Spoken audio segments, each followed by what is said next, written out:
My name is Jennifer. I'm married to Robert. Robert has a younger brother named James, who's 3 years apart from him. The woman that James brought home as his future wife turned out to be incredibly inappropriate. Hey, I'm getting married.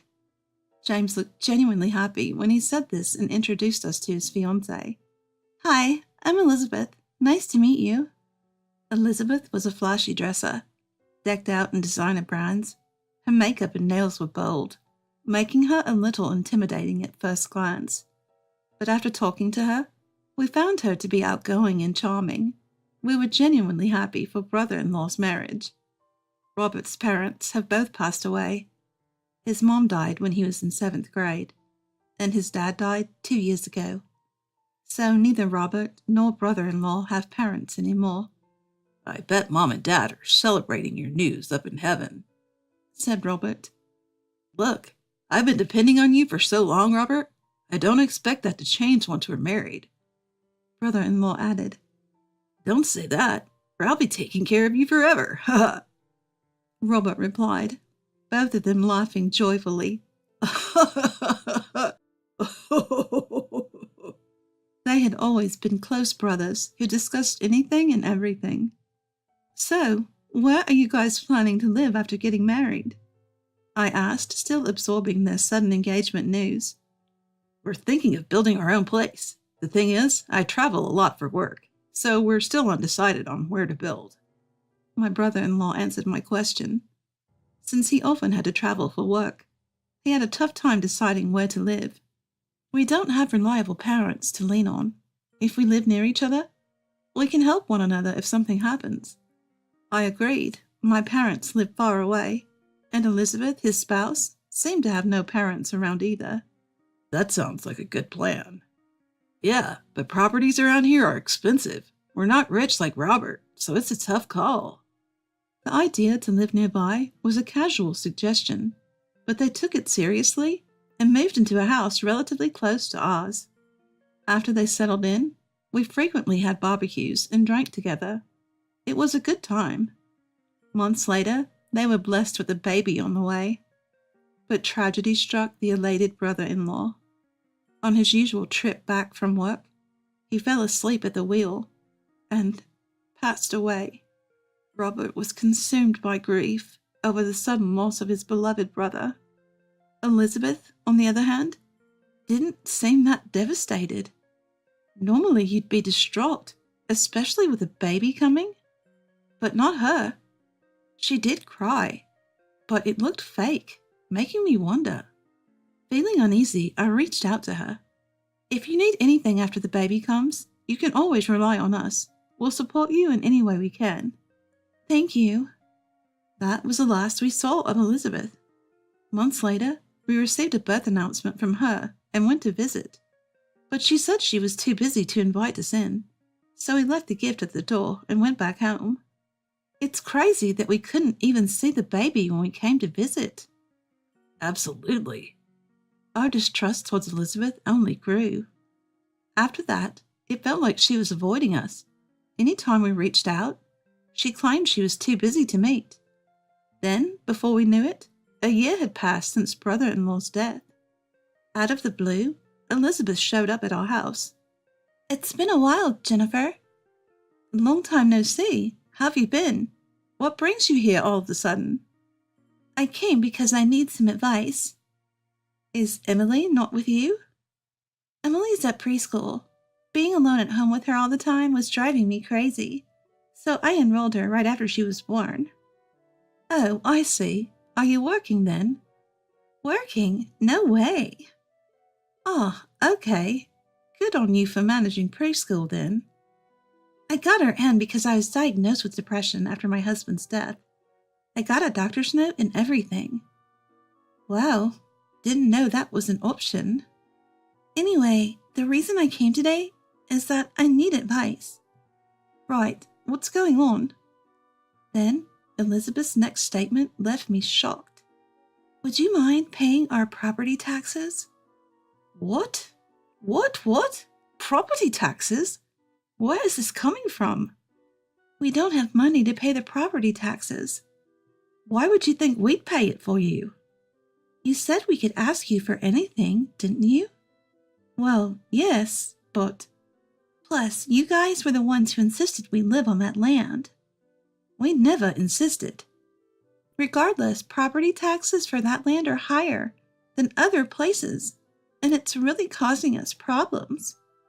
Why don't you just work a bit and pay it yourself? I can't work. I've even got Emily in preschool, based on the excuse that I can't work due to mental illness. That's not our problem. Please, if we can't pay the property tax, we won't be able to live in that house. Look, I don't know all the details, so I'll discuss it with Robert when he gets home. Please do. After showing up out of the blue and making such an unexpected request, Elizabeth left. When Robert got home, I told him about Elizabeth's sudden visit and her asking us to pay her property taxes. Of course, Robert was surprised, but he was also angered by her audacity.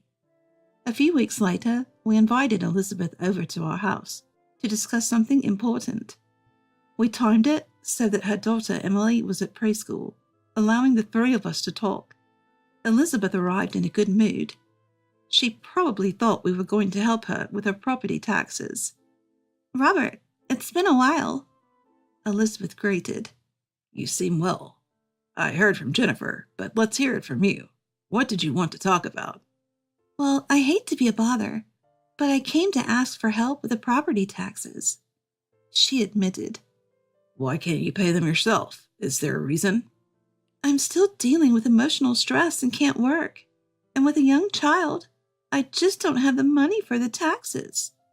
So, you can't handle unexpected expenses? Exactly. The property taxes are way too high. After all, it was you guys who decided we should buy that house on that land, so it's your responsibility too. Help us out. Why don't you have the money in the first place? I'm a single mom. It's tough. Survivor's benefits alone don't cut it. I'm barely making ends meet and can't handle sudden expenses like taxes. You're lying about not having money, Robert retorted. I'm not. I lost a breadwinning husband. Are you out of touch with reality? You think I don't know anything? Robert said something rather cryptic. Hearing those words, Elizabeth's expression changed slightly. Whoa, you're scaring me, Robert. You're getting more than just survivor benefits, aren't you? What are you talking about? That's all I get. She defended. It's pointless to lie. I know everything. You're getting money from life insurance, too. Elizabeth remained silent. My brother had life insurance, you know. He was insured for about $1,000 a month until about age 60. So what? As his wife, it's my right to receive that money. You have no right to question me. But you do get a good amount of money every month with survivor's benefits and the insurance money, don't you? It's still not enough for everyday living. We have a mortgage. You've paid off the mortgage, haven't you? Don't you also get various other forms of assistance? How do you know all this? My brother consulted with me about everything, especially financial matters, so I know it all. I see. But like I said before, I'm his wife and Emily is his daughter. How we use that money is none of your business. Fair point. But since money is coming in, you should manage it properly and pay your own taxes. Robert, you work for a big corporation and you're rich. Why can't you just help us out a little? You're being too stingy. Elizabeth still seemed unconvinced. Listening to this conversation, I finally understood why Elizabeth, even after losing her husband, continued to live lavishly without working. I can't complain. That money was something her late husband left for her. But Robert wasn't done talking. That's when I came to know an unbelievable fact. So earlier, you said the kid is James's. Is that true? What? What are you talking about? Of course it is. Well, that's good. Because if it's not, we have a big problem. Isn't that quite rude? I just lost my husband. Don't start accusing me of things. I, who had been silently listening, quickly interjected. That's crossing the line, man. But Robert continued. You see, my brother consulted me when he found out about the pregnancy. What about? He said that, judging by the due date, there's no way the child could be his. What do you mean? He was always on an extended business trip and hadn't been home during that time. He was worried that the child might not be his. That's absurd. I thought so too, initially. James said there was no evidence of an affair. Then he passed away before we could gather any. So it was a misunderstanding, right? After James was gone, I couldn't shake off the thought, so I investigated. Investigated what? Whether you had been unfaithful, Elizabeth. My jaw dropped. Next to me, in a state of shock from his newfound information, Robert continued speaking to Elizabeth. I was planning to take my time gathering evidence, but since you came to our home, I hurried my investigation. And what did you find? You're living with another man now, aren't you? So what if I am? He's someone I started seeing after my husband passed. I see.